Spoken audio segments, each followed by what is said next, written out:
कैसे? अगर सफलता मंजिल है तो असफलता वो रास्ता है जो हमें इस मंजिल तक पहुंचाता है। यही वजह है कि बहुत बड़े बड़े लोगों ने इन दोनों में ही आशा की किरण देखी है। छोटी छोटी असफलताएं ही आगे चलकर बड़ी सफलता बदलती हैं। आज के कुछ नादान कमजोर लोग छोटी छोटी नाकामयाबी से निराश हो जाते हैं, जीवन में हार मान लेते हैं। लेकिन जो लोग बहुत जुझारू होते हैं वो कितना भी भयंकर तूफान हो अपनी कश्ती को निकाल के ले ही जाते हैं। असफलता का एकमात्र उपाय ये नहीं है कि हम जीवन में हार के बैठ जाएं और सोचने लगें कि जीवन खत्म हो जाएगा। अगर ऐसा होता तो दुनिया के सारे सफल व्यक्ति सफल होने से पहले ही खत्म हो चुके होते, क्योंकि उन्होंने तो अपने जीवन में असफलताएं देखी ही। बिना असफलताओं के कोई सफल आज तक हुआ ही नहीं है। यहां तक कि भगवान ने भी जब मनुष्य रूप में जन्म लिया तो ये दिखाया कि कितने कष्ट उनके जीवन में हैं, कितनी असफलताएं उनको झेलनी पड़ती हैं। दुनिया में ना जाने ऐसे कितने ही लोग हैं जो किसी एक क्षेत्र में अच्छा नहीं कर पाते, लगातार फेल होते रहते हैं, लेकिन निरंतर प्रयास मेहनत के बाद उन्हें भी कामयाबी मिलती है। पूरा संसार के लिए वो मिसाल साबित होते हैं। डॉक्टर एपीजे अब्दुल कलाम साहब को ही देख लीजिए। जीवन में हारना भी जरूरी है। हार से जीतने का रास्ता मिलता है, जिस पर चलकर हम हमेशा जीतना सीख जाते हैं और जीतना हमारी एक आदत बन जाती है। लेकिन अगर हार का एक कड़वा स्वाद हमने नहीं चखा जीवन में तो सफल हो पाना बड़ा मुश्किल होता है। लेकिन जो लोग हार मानकर जीवन खत्म करने के बारे में सोचने लगते हैं, काम में दोबारा नहीं मेहनत करना चाहते, उनका जीवन बेकार है। उन्हें यह डर लगा रहता है कि मैं जीवन में कुछ अच्छा कर पाऊंगा या नहीं कर पाऊंगा, कर पाऊंगा या नहीं कर पाऊंगा। वो ट्रायल नहीं करना चाहते, वो डरते हैं। उन्होंने ये डर आगे चल के क्या होगा अगर ये लड़की मुझसे शादी नहीं करेगी, मैं इस डर को पहले दिन अपने अंदर बिठा लूं तो आप मुझे बताइए कि क्या मैं उसके साथ एक रिश्ता चला पाऊंगा। किसी भी काम में दोबारा से मेहनत करके हर कोई सफलता पा सकता है। आपने कितने सारे लोगों के बारे में ऐसे सुना होगा।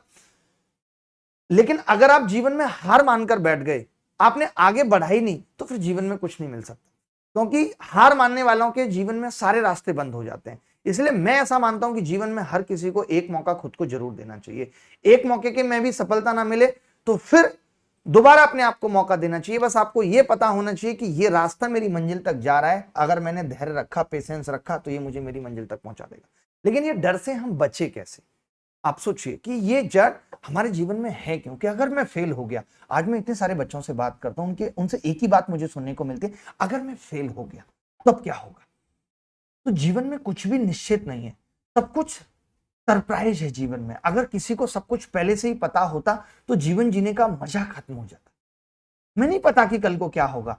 अब मैं आज से 10 साल पहले सरकारी नौकरी को अपने जीवन का अंतिम उद्देश्य समझता था, लेकिन अभी वैसा नहीं है। तो मुझे भी नहीं पता था कि आज से 10 साल बाद मैं क्या कर रहा हूंगा, किसी को भी नहीं पता होता। तो जब हम जिस काम को जब कर रहे हैं उसको अगर हम खुशी से करेंगे तो सिर्फ हमें खुशी ही नहीं मिलेगी, हमें सफलता भी मिलेगी।